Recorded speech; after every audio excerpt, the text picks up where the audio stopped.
What's up everybody? Welcome to the Stocks channel. My name is Cory and today in the stock market we bounced off critical support as buyers are stepping back into the market. First up, let's take a look at the S&P500 SPY ETF. So let's crack open this chart and see what's going on in this stock market today. Also, just a quick reminder is you can now use the coupon code Labor Day to get 50% off your first month of Bank Trade Alerts. So if you've been wanting to try Bank Trade Alerts, now is the best time to do so. Alright, so today in SPY we were up 1.8% and this is a very simple market right now because you are only needing to pay attention to one critical level, and that is still going to be this level down here at SPY 390. I think you can stay bullish above this level, but you need to instantly get risk off if this level breaks down, and the next critical resistance for the bulls is going to be the 50 daily moving average at 401. So I still view the market as a trading range between 390 and 401. And the bulls will take over above 401 and the bears will take over below 390 and very likely try to go fill that gap at 378. So just keep in mind in the short term we are in a downtrend of lower highs and lower lows, but as long as we are holding the support zone at 390, the bears do no longer have control of the market. The bears need to break below that level and then the bears will have absolute full control of the market.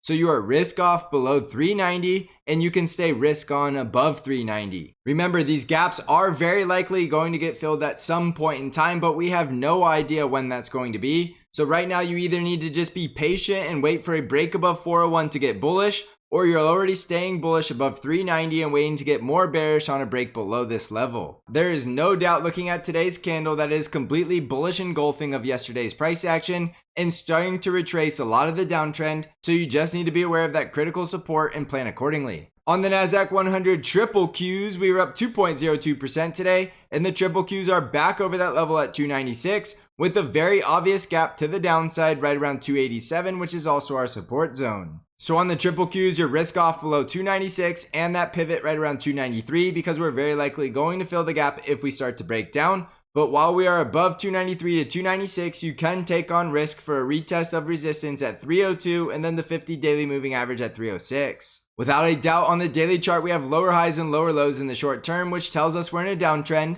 So do not take on too much risk to the long side unless you are managing a risk around these critical support zones. On the Dow Jones, we're up 1.32% and the Dow Jones bounced back over 315, which is exactly what the bulls needed to do. The bulls need to hold the support zone at 315 down to about 313. Otherwise, the bears are going to try to push down to fill the gap just below 307. The next upside resistance for the bulls will be the 50 daily moving average right around 322, and breaking back over the resistance trend line will be a bullish breakout, which will require a break back over 324. You're getting more risk off below 315 and below 313 to 312 for the gap fill below. On the Russell 2000 IWM ETF, we were up 2.18% and the IWM bounced exactly off the support at 178 and came all the way back up to resistance right around 182. Above 182, look for the 50 daily moving average of resistance right around 184, and above that we have the resistance trend line at 188. On a breakdown below support at 178, watch the support trend line at 176,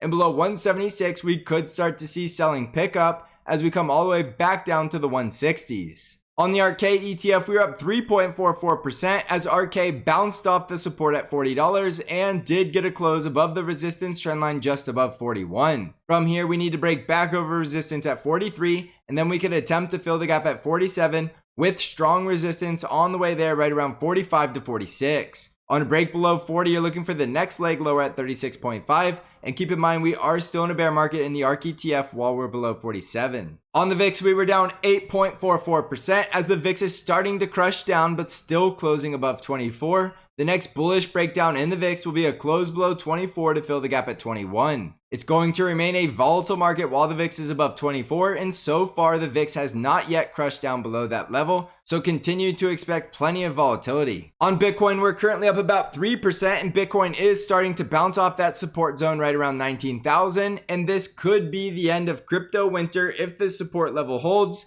and we can bounce back up to break above 25,000. This will look like a successful double bottom. If we break below 19,000, the next support zone will be down here right around 17,000. and we are still in a bear market of lower highs and lower lows, especially if we break down below support. As a trader, you want to wait to get bullish until we can break back over 21,000 and then 22,000. On Amazon stock, we were up 2.67% as Amazon is now bouncing off of that support zone right around 126, which is the 50 daily moving average, but still failing to close above any significant resistance that could tell us the downtrend is over. We need to get all the way back over 136 and 138 to say the downtrend is ending. So continue to be risk off below 136, or at least set your risk right here, right around 126. And on a break below support, you're looking for the gap fill just below 123. On Microsoft stock, we are up 1.91% as Microsoft is bouncing off this support zone right around 252 and could be trying to go back up to retest the resistance right around 267. It's very clearly in a downtrend of lower highs and lower lows, but we do have gaps to fill to the upside, so you can get a lot more bullish if we start to close back over 268. On a break below 252, look for the next leg lower at 242. On Nvidia stock, we're up 1.85%, and Nvidia is finally starting to pivot from this level right around 134, but we still do have support to the downside at 129.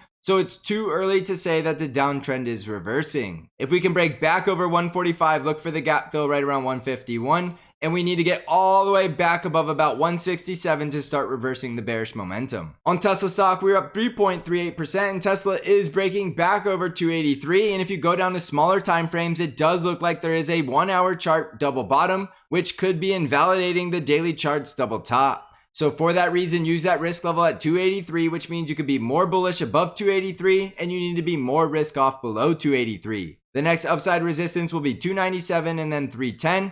And if we break down below the support at 270, the next support will be at 258 and the gap close right around 250. On Apple stock, we're up 0.93% and Apple continues to close below the 50 daily moving average. So we are risk off in Apple below 157 with the next downside support at 151.5. Above 157, we can get more bullish for the gap close above at 163.5. The financial sector was up 1.98%, closing back over the 50 daily moving average. So you can now use that as your risk level to take long trades. The industrial sector was up 1.6%, closing back over the 50 daily moving average at 93, so you can stay bullish as long as we're above that level. The healthcare sector was up 1.63%, breaking back over that critical level at 126, and it is still possible as building out the right shoulder on this daily inverse head and shoulders pattern, but we'll need to get all the way back up to the neckline at 134. The energy sector was down 1.16%, dangerously close to breaking the support trendline, so you will need to get risk off if XLE starts closing below 78. So jumping back over to the S&P 500, without a doubt, the bulls passed the test today at SPY levels of 390, but you need to continue to watch that level and instantly get more risk off if that level breaks down. If you've been tracking the back test, it is still possible that the low is in for the year, but you need to follow price action each and every day and never get sold on an idea. So don't forget about the coupon code Labor Day for bank trade alerts if you want to get 50% off your first month. And if you're looking to become a better price action trader, come check out the Stocks Channel Discord server, which you can find out how to join by clicking on the link below. So thank you for watching, everybody. I hope you're crushing this market. And as always, I will see you in the next episode.